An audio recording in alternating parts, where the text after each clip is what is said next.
gosto desse avanço. Esse avanço que ele permite, que é esse avanço imediato. Então, você instalou no paciente, ele já avança a mandíbula do paciente na hora. Muitas vezes, o paciente já sai do consultório em topo ou em classe 3. Normal. Isso que eu acho incrível, assim. Já na hora, avança e o paciente sente, e ele fala na hora. Quais os benefícios de se utilizar um propulsor mandibular, um ortopédico funcional fixo híbrido? Tem inúmeros benefícios, mas um dos principais é que você não vai depender da colaboração dos seus pacientes. E tudo que a gente quer é depender menos dos pacientes. Estava assistindo uma live, um professor de Bauru falando, e uma aluna na live perguntou assim: professor Gastão, qual o tipo de paciente que você não gosta, professor? Ele falou: pacientes não colaboradores.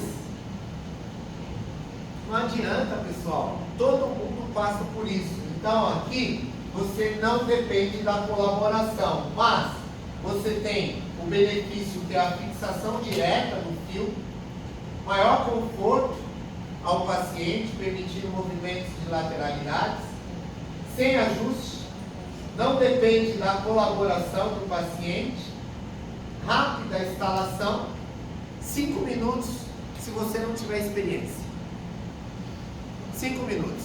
É o que eu quero. Pode instalar um lado, começa sempre pelo superior, instalo desse lado superior, instalo desse outro lado superior, depois eu venho, peço para o paciente ocluir, instalo no inferior.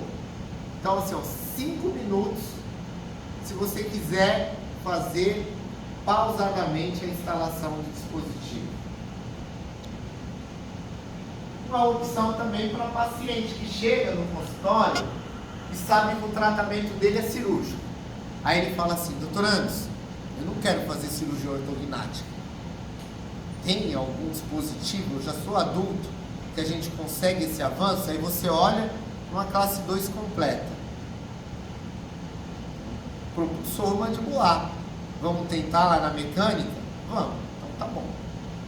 Uma opção. Entendeu a ideia? Uma opção não cirúrgica. Tem pacientes que não querem nem ouvir falar de cirurgia. Quando você fala que tem sangue para o paciente, acabou. Então é uma opção excelente. Indicações: classe 2 ou 3 esquelética leve ou severa, 2 ou 3 ideal em pacientes não colaboradores, pacientes a partir de meia classe 2, se eu entro com fixo, eu já deixo no meu planejamento o propulsor mandibular. Principalmente pacientes adultos. Porque pacientes, dentadura mista, final de mista, quando a gente vai instalar um aparelho fixo, a gente ainda consegue ter alguns efeitos ortopédicos visíveis com os elásticos. Mas paciente adulto, prognóstico favorável, já diminui consideravelmente. Então, por que eu sei que eu vou sofrer lá na frente e não vou já amenizar esse sofrimento agora no começo, planejando já com o propulsor mandibular?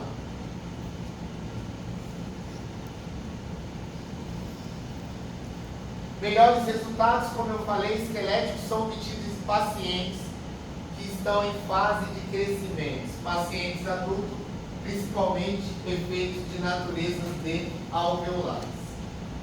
A facilidade, ela é muito importante para esse dispositivo.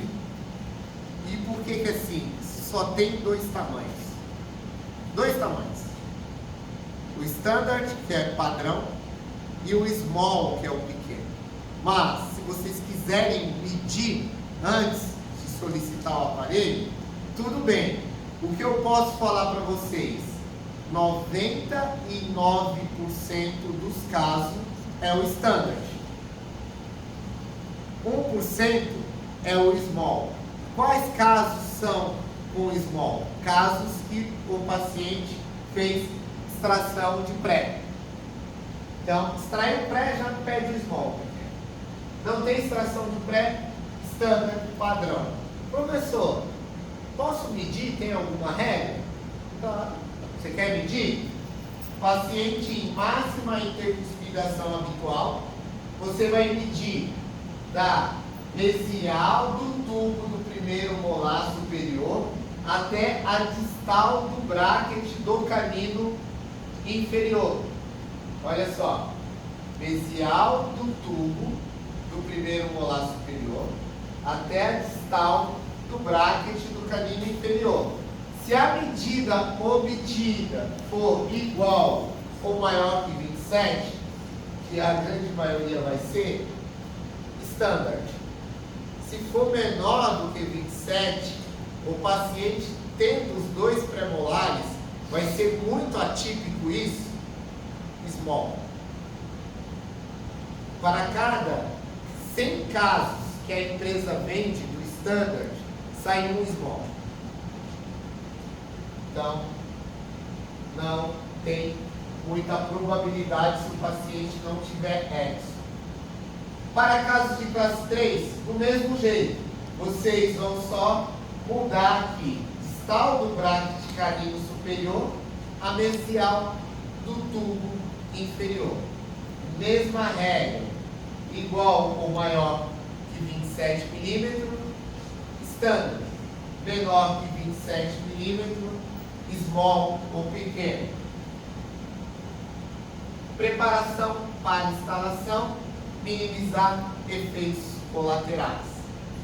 Toda a aula que o Anderson dá, eu gosto de mostrar o que pode acontecer se a gente não seguir determinadas regras. Todos seguem essas regras com sinceridade. A grande maioria não, pessoal. Mas eu tenho que mostrar e falar para vocês sempre o que é certo, qual que é o protocolo. E vocês vão ver casos, vocês vão receber material do TwinForce com casos lindos, que não foi respeitado o protocolo como recomenda o fabricante. Então isso é importante. Ó, antes da instalação do TwinForce, os arcos para você, claro, estar no 18 ou no 19, no 25, tem que estar alinhado e nivelado com o paciente. Isso é óbvio. Para minimizar os efeitos colaterais, a gente vai fazer a ancoragem. Então, eu vou fazer a conjugação de todos os dentes. Molar a canino, canino a canino, canino a molar. Molar, canino, canino, canino, canino, molar.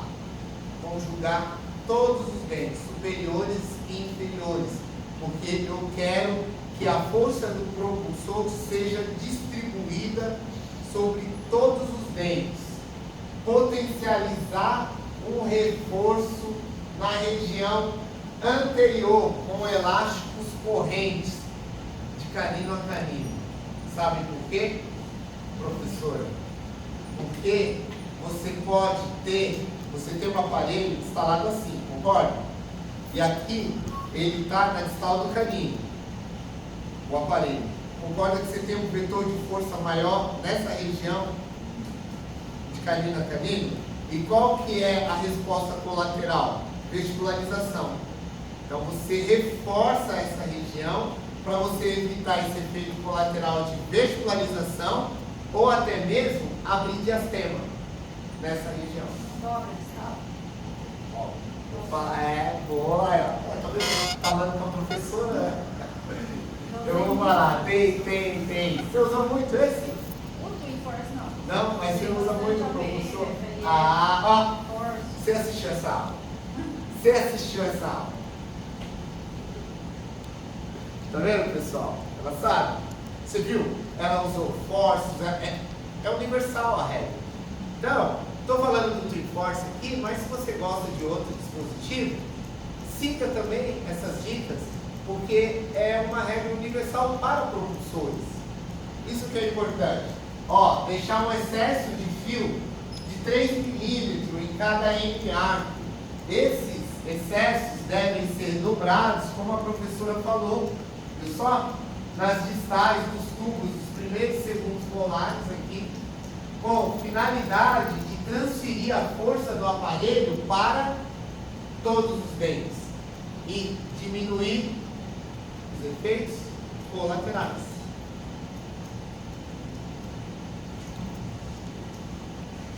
Vetores de força. Para cada ação eu tenho uma reação, não é isso? Então vamos lá. Classe 2, vetores de força. Olha só.